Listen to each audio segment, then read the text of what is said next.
Daf Yutes Amud Beis. We'll begin Daf Yutes Amud Aleph, 3 lines from the bottom at the 2 dots.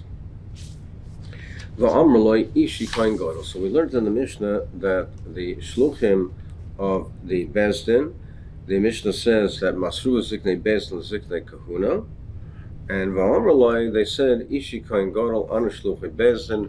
So before they released him, they said, we are the shluchei Bezdin v'ata shlucheinu v'shluch Bezdin, and you are our shliach and the shliach of Bezdin, and mashbiim anu alecha, and we are being mashbiah you that you are not going to deviate from the proper avodah of the avodah on Yom Kippur, specifically referring to the avodah of the Keteiros, that's lifnai lifnim. So Zakti Gemara Lemet Havet to the Rav Yeshua. Well, but the fact that they said you are our shaliach and a shaliach of Bezdin, let us say that this is a tiyufta to Rav Huna Braid of Yeshua, the Rav Huna Braid of Yeshua, Hanikana Shluch the Rachmananinu. There's a machlekes if the kahanim they do the avodah on behalf of Klal Yisrael. Are they the shluchim of Klal Yisrael, Bnei Yisrael, or are they the shluchim of the Rebbeinu Shalom? So Rav Huna Braid of Yeshua said they're shluchim the Rachmanah. They're the shluchim of the Rebbeinu Shalom. Di Amar Shluchim di Daninu, because if you would say that they're the shlichim or the shluchim of Klal Yisrael, then how could that be? Mi kamida danan lo matzina l'mever shluchim di dan matzu avde. Is there something that we can't do, and our shluchim can do on our behalf? Meaning we can't. The Yisrael, the Israelim cannot do the avodah. So how can you say that the kahanim are the shluchim of the Israelim and they do the avodah? How can they be the shluchim for the Israelim who the Mishalech himself can't do the avodah? So how can the shaliach do it on their behalf and do something that they themselves can't do? But upon him, what does he say? He says, therefore, that the kahanim are shluchim the Rachmana. Nafkamina is if a person is madar hana, he says he's not going to get hana from the kahanim. He makes a neder.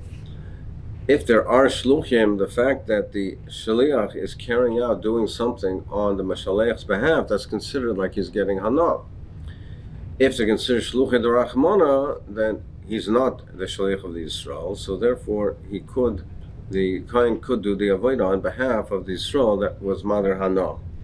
Al we see over here apparently that not like this. We see that they say that you are our shluchim. So that implies that it's the shluchim, not Rachmana, shluchim didan. Mora says no, it's not a tiyufta necessarily, because this is what they meant to say. Mashbinu anu alecha al datenu al das bezin. When they said you are our shluchim, they didn't mean to say it in regards to the avodah. They weren't talking in reference to the avodah. What they were talking is they were mashbihim. You are our shaliach. We are mashbihu al datenu.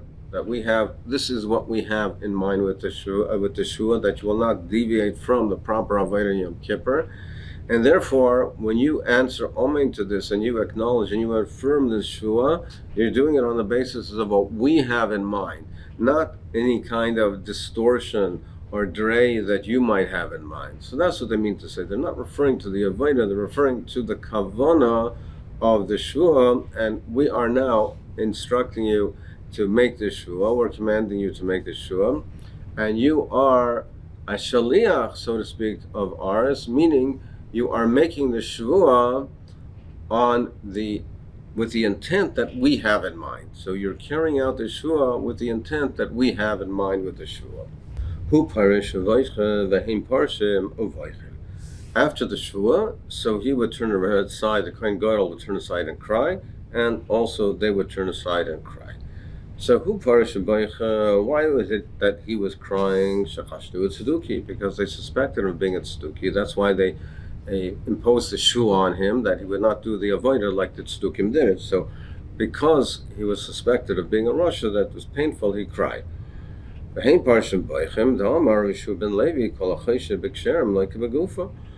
turned aside and cried because they were the severity of being choshed b'ksherim in case he was kosher, and they suspected him of being a tzeduki, so they turned aside and they cried to that, because someone who is choshed b'ksherim, he is like a begufa, he is afflicted with his body, he gets a Yisurim on his body.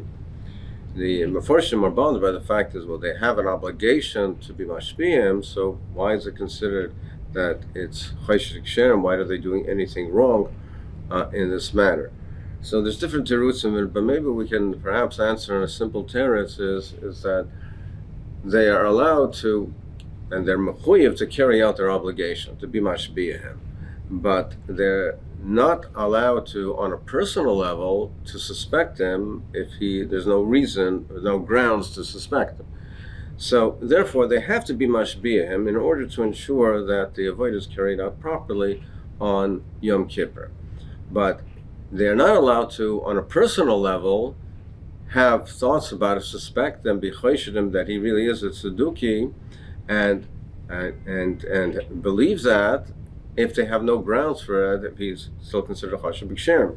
So they are mechuyev to carry out their function of being mashbiyim, but not on a personal level to really be chayshedim. In case they had that machshava, there's a pachad. In case they really were chayshed him when he's really kosher, and if they went above and beyond their obligation, aside from the obligation of being mashbiyim, they really harbored feelings, personal feelings for him.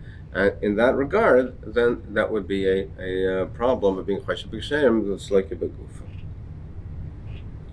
So, right in the Gemara, why do they have to do this? Why are they mashbiyim shleisakim b'bachutz v'yachnas gedera shatstuki moisim? Because to ensure that he does not do the avodah improperly, the tzedukim, they said, the pasuk, they dash, and the pasuk says, ki ve'anan era ala kapairis, that the kohen gadol is supposed to come into the kodesh kodashim with the keteris burning, with the cloud of the keteris, meaning the burning keteris outside come in while it's being burned. But the chom darshan that no, it has to be burnt inside, and when it's burnt inside, then with that on an era ala kaparis. So to ensure that he does not do the avodah like the tzeduki, burning the keteris outside and then coming in, they are mashbihim. Tan Rabban Ma'aseh b'tzeduki, there was a Ma'aseh b'tzeduki shehiskin b'bachutz v'hechnes, that he burnt the keteris outside, put it on the coals outside, and then came into the kodesh kadashim. When he left the kodesh kadashim, he was extremely happy. He thought, he was matzliach to do it the way that the tzedukim said it should be done. Pagabayaviv, on his way out, when he came out, his father encountered him. He said to him, Beni, afal pisha tzedukim anu, even though we are tzedukim, he said, Mizyaram anu min prushim, but we're still afraid of the prushim. We're still afraid, so therefore either different shatim, either number one, you shouldn't have done it. That's one way of learning it, that you shouldn't have done it because we're afraid of them, or don't show that you're happy about it. Amar Loi, he said, Kol Yom Ha'isi Mitzstar al Mikra. He said, I was always being mitzstar, troubled by this pasuk. It says, Ki be'anan eira la kaparis, that I should come in with the kaparis. And Amate Masa Yavaleh, and I thought long period of time, when I will be able to fulfill this. And now that it came to my hand, I shouldn't have fulfilled it. So this would be mashma, like the pshat is, meaning that the father was telling him you shouldn't have done it. So he says, well, now that I have an opportunity to do it, I shouldn't have fulfilled it. The other way of learning it is, I was able to do it like Hamena. I shouldn't be rejoice about it and be kind of simcha with it. Amro, they said, it wasn't long until this person, this kohen gadol, died, and he was thrown in a garbage dump. And worms were crawling out of his nose. Why his nose? So Marash said, because that was the first aver that came into the Kodesh Kadoshim. He came in improperly. That was the first aver that entered as he came in. That was the first aver that was in the Kodesh Kadoshim. The Yeshayim, in a different version, it says on the way out of the Kodesh Kadoshim, but still, when he was still in the Kodesh, but on the way out, then he had a makkah. He was given a makkah. The Tana Rabbi Chia came in Kol Nishma Bazar. They heard a sound in the Azora, Shabbat Malach v'chavat al panav. What was the sound? They heard that the Malach came and gave him a makkah and hit him on his face. So that was the sound, and the meaning. Therefore, he was hidden. He was stricken in the Kodesh Kodashim. V'nechzu achva kahanim, and then the Kohanim went in to see what happened. And also b'chav regal egel al kseifo. They found a mark like a rounded hoof, the foot of a calf, that was between his shoulders. So this is somewhat inconsistent with what was just said, because it says chavata al ponav, that the malach hit him on his face, and here it says that they found the imprint, the mark of the makkah between his shoulders. The Yerushalmi said it was on his forehead, which is consistent with the Dirshu that we have. So that's what the makkah was. Why was it in the shape of a kaf regel? Shenema v'ragleim regel yishara, v'chaf ragleim kekaf regel egel. So it says, as far as the malachim, their their legs were straight, and the sole of their feet was like the rounded foot of an egel, of a calf. So that was the imprint of the makkah of the egel. So the Gemara weiter, Amar Rabbi Zechariah ben Kevuto, the Mishnah talked about the procedure that they would learn with him, with the Kohen Gadol, on Yom Kippur night. Rabbi Zechariah ben Kevuto said, Aimer pan harbe karesu lefanav b'Daniel, that he laid Daniel for him, for the Kohen Gadol. Masnile Rav Chanan ba Rav Elachia ba Rav Kamei de Rav Amar Rabbi Zechariah ben Kevuto. That's the way he pronounced the name. Umachvile Rav Biada, and Rav motioned to his hand. He made a simon Kevuto, not Futo, Kevuto. In fact, the more of a name Meimer. Why didn't he say it outright? Why did he have to do it with a remez? More answers, Krishma Avakari. He was in the middle of reciting Krishma, so he couldn't be mafsik, so that's why he couldn't say it outright. In fact, the Gemara is it mutter even to make this kind of an interruption in this type of a hafsek, even this type, is it mutter while reciting Krishma? If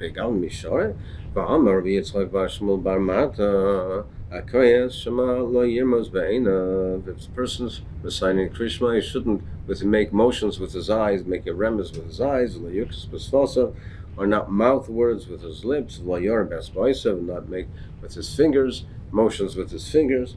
V'tanya, Rabbi Elazar Chesma Omer, Akara Shema, someone is reading Shema, said learning Shema, Maramas Ba'enam Makarat B'Sif Saisav, Amar Ba'etzba, if he does this, Alavakasa Omer, Veloy Oisi, Karasa Yaakov.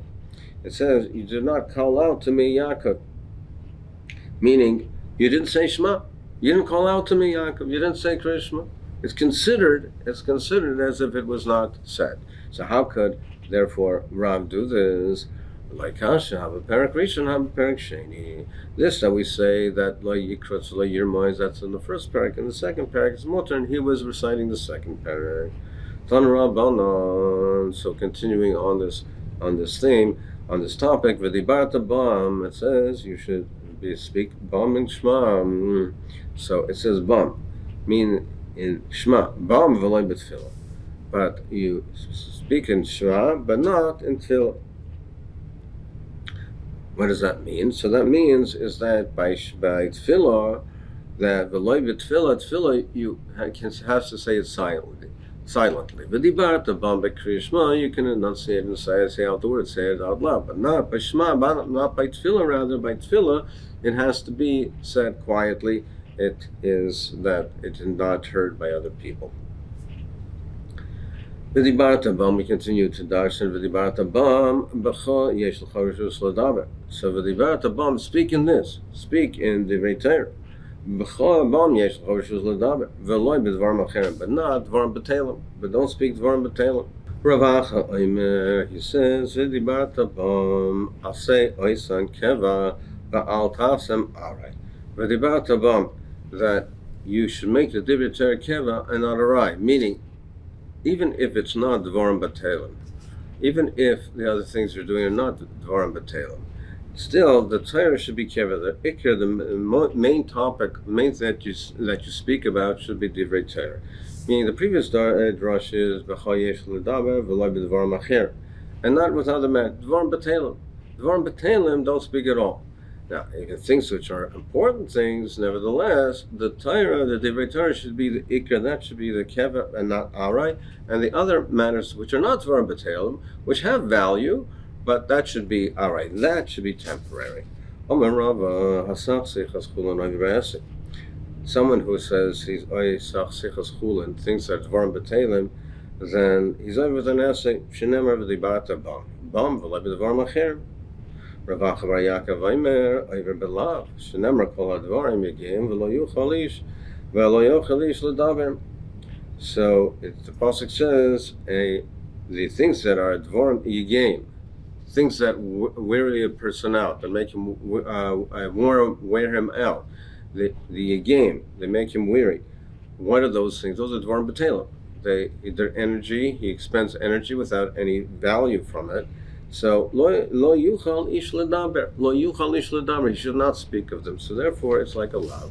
The Miri says that it's not mamash a lav, but it just says it in the context of a lav to show you that how severe it is that a person should refrain from doing it.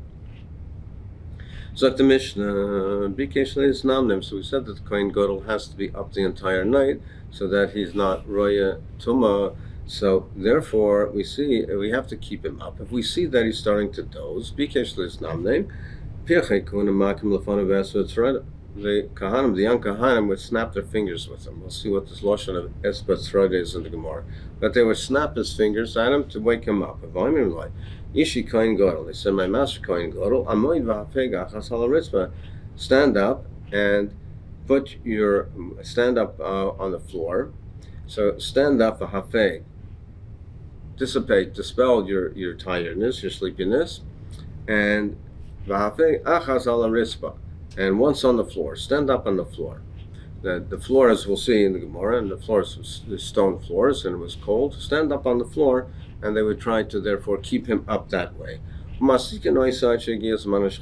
they would keep him occupied until the time of shchita, and then he would be able to start the avodah. It says that they would snap his fingers, which finger is that? It means that Sarasa, the Tsara, the competitor of this one, meaning the one that's next to another one. What is that? Mahi Gaidal. It's the one that's next to the thumb, meaning it's the index finger. So therefore, it's the snapping of the finger with the index finger on the thumb. Some say that it's with the middle finger, and it's a middle finger with the thumb. So it means, because that's how you normally would snap the finger. So in any event, he showed how to snap the finger with Etzbat Streda, and the sound could be heard throughout the whole base medrash. It was so loud. So it demonstrates that the snapping of the finger and how it would keep the Kohen Gadol awake.